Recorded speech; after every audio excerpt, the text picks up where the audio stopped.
Hello, my name is Mike from the Automotive Approach. Today we're going to be taking on a quick video tour of our BMW 320i M-sport Highline Convertible.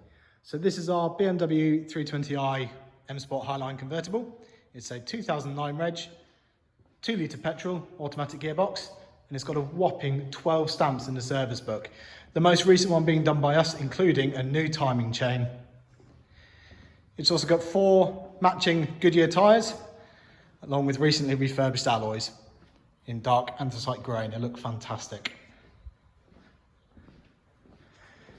Inside you've got the lovely red leather interior, heated front seats, all electric as well.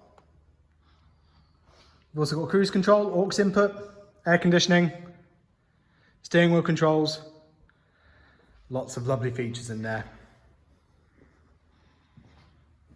It really is a fantastic car. Looks absolutely stunning. You've also got the darkened rear brake lights, aftermarket spoiler on there too.